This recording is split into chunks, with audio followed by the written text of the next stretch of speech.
évolué à l'époque de Catherine de Médicis et qui a connu son âge d'or au XVIIIe siècle. Et en l'occurrence, c'est l'association Écuyère et Licorne, association de reconstitution historique et d'équitation féminine à travers l'histoire, qui vous présente la monte en Amazone.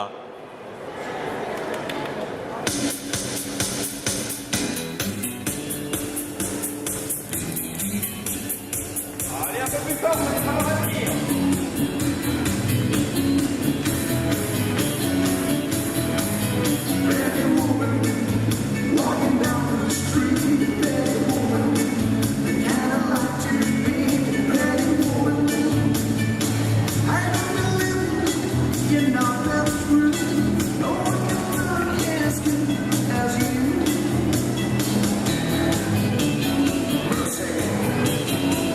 Alors vous allez pouvoir admirer l'élégance et la finesse de cette montre réservée aux dames depuis l'édition principalement Catherine de Médicis et qui perdure encore, vous le voyez, de nos jours. Cette façon de monter leur donna plus d'autonomie à cheval. Les Amazones chassent, et oui, tête la duchesse d'Uzès ou de Chartres, connue pour leur hardiesse à la chasse et à l'obstacle, car on peut aussi sauter avec cette montre en Amazone. Les Amazones qui rivalisent de finesse dans les manèges, où elles suivent l'enseignement des grands écuyers, se produisent au cirque, telles Caroline Loyot ou encore Adèle Gauin, montant même sans bride. Et comment ne pas évoquer la célèbre Sissi, l'impératrice Élisabeth d'Autriche, qui était aussi une Amazone passionnée, habituée du manège de l'école espagnole de Vienne, où elle pratiquait avec brio la haute école et tant d'autres Amazones.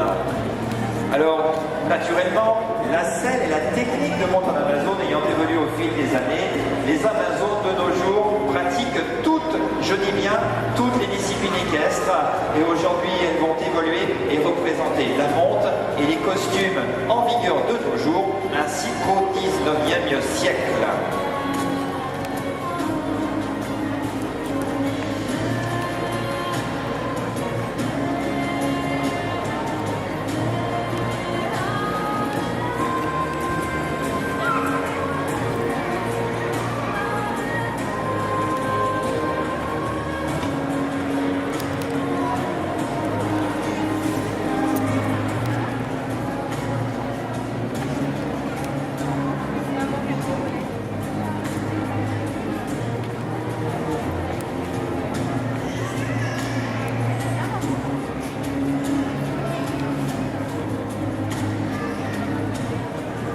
Bonsoir public d'Équipe d'Espace. Alors, dans le cadre de ce salon, nous vous présentons la montre en Amazone. Cette montre, comme l'a dit notre charmant présentateur, remonte à Catherine de Médicis. Devant vous, ce soir, vous avez différentes tenues pour commencer. Je porte une tenue du XVIIe siècle tirée d'un costume d'époque. Les femmes étaient très raffinées et pas forcément très pratiques dans les tenues. Ensuite, sur le grand cheval Bébrin, vous avez une tenue tout à fait académique, d'une tenue actuelle de dressage. La jeune femme sur le cheval Bai au milieu porte une tenue sport qu'on peut utiliser pour la balade, le trek. Et tout à l'heure, venez assister à notre épreuve de maniabilité où les Amazones rivaliseront d'adresse avec saut, barrière, faire des tours au galop avec une coupe de champagne, etc. Ensuite, sur le cheval Isabelle là-bas, vous avez une autre tenue. La jupe est très courte. C'est une jupe dite à l'anglaise. Les Anglaises pratiquent énormément la chasse à court, notamment, et préfèrent les jupes courtes pour travailler en dressage. Voilà, donc les Amazones vont évoluer un petit peu devant vous, différentes allures, pour vous montrer que cette montre est parfaitement sécuritaire. La maniabilité à cheval est tout à fait tranquille et donc nous avons une parfaite stabilité. Donc, qu'avons-nous sous nos jupes? Ça, c'est un mystère. Ben, pas tant que ça, c'est bientôt, par exemple, Stéphanie, tu nous montres ce que tu as sur tes jupes?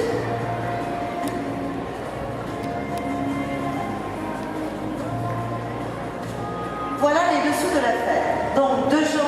même côté, généralement à gauche. Vous remarquerez que les jambes, la jambe droite passe derrière ce que l'on appelle une fourche haute, la jambe gauche sous une fourche basse courbe. Ça nous permet cette fameuse stabilité. Donc un seul pied dans un étrier et la cravache à droite pour remplacer la jambe droite pour les ailes. Tu peux trotter et galoper en montrant ce qui se passe sous tes jupes.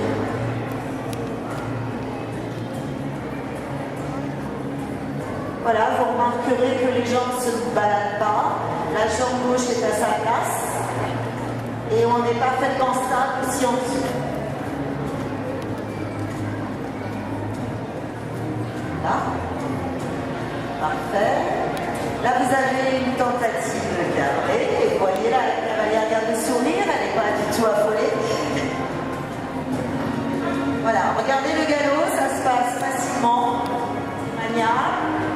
Moi, je vais vous montrer qu'on peut galoper aussi les rênes dans une main et tourner, il n'y a aucun souci. Alors actuellement, nous avons dans différents pays des Amazones de tous horizons qui pratiquent le CSO, le trek, la balade, le spectacle, le dressage, multiples disciplines. Rien n'est interdit et nous avons le droit de participer à des compétitions officielles au même titre que les cavaliers califourchons, niveau club, niveau amateur, pour ceux qui connaissent. Et pour le loisir, il y en a aussi qui font des très longues randonnées en Amazone. Et la vénerie est une discipline qui comporte énormément d'Amazone et elle chasse pendant 5-6 heures facilement sans fatigue.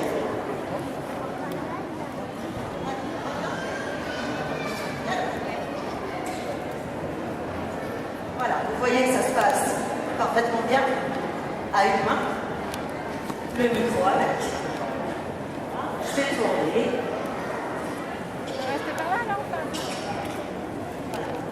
Donc en fait, la position, il faut jamais, on entend des tas de choses. Alors déjà, sachez que la légende, ça fait mal au dos des chevaux, c'est faux. Les ostéopathes, et notamment un ostéopathe très connu qui s'appelle le docteur Gignon, pour certains cavaliers qui connaissent, disait que les chevaux en Amazone avaient moins de problèmes de garrot et de dos si la selle, bien évidemment, est adaptée au dos du cheval, mais comme pour les selles califourchons. Ensuite, au niveau de la position de l'Amazone, il y a une légende qui dit que ça vous met de travers. Normalement non, sauf si on n'a pas encore compris le sens de la marche de cette Amazone. Il faut simplement rester comme un califourchon dans l'axe du cheval et on cède en reculant généralement un petit peu plus l'épaule droite. C'est-à-dire qu'on évite d'être comme ça. Parce que là, on n'est pas du tout fort et en même temps, si le cheval fait un écart, on part vers la droite. Si vous restez dans l'axe, et comme vous avez vu la position des jambes, vous mettez vos jambes au bon endroit en vous tenant comme un caddie, un petit peu tonique, tout se passe bien. Nous avons des Amazones qui pratiquent, la plus jeune a 5 ans et la dame la plus âgée que je connaisse a 82 ans. Elle monte depuis plus de 50 ans dans toutes les disciplines.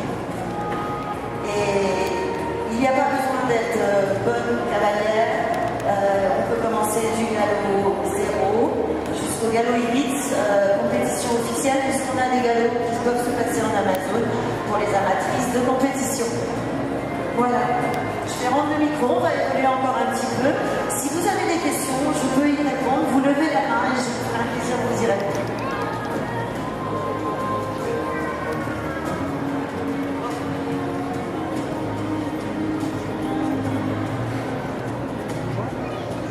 Oui, alors. Madame demande si ça existe pour droitier ou gaucher. Je récupère bien. Voilà. Donc en fait, pourquoi les Amazones sont généralement les jambes à gauche? Parce que, comment vous expliquer, les chevaux, apparemment, ils se sont aperçus, les écuyers, que les chevaux étaient plus réceptifs aux ailes et à l'assiette si les jambes de l'Amazone étaient vers la gauche. Par contre, à travers les siècles, certaines princesses ou dames de la cour ont préféré des selles avec monte à droite. Pour ma part, j'ai essayé, j'ai commencé à gauche, ça déstabilise, mais on s'y fait. Et il y avait aussi une raison, c'est que les princesses devaient avoir un maintien parfait, très droite. Et on avait à un moment donné pensé que de monter toujours du même côté allait déformer la poitrine de ces dames et leur bassin. Donc elles alternaient droite-gauche. Il n'en est rien si on est d'aplomb dans une équitation sportive comme aujourd'hui. Mais des selles à droite existent, mais c'est excessivement rare d'en trouver. Une autre question peut-être?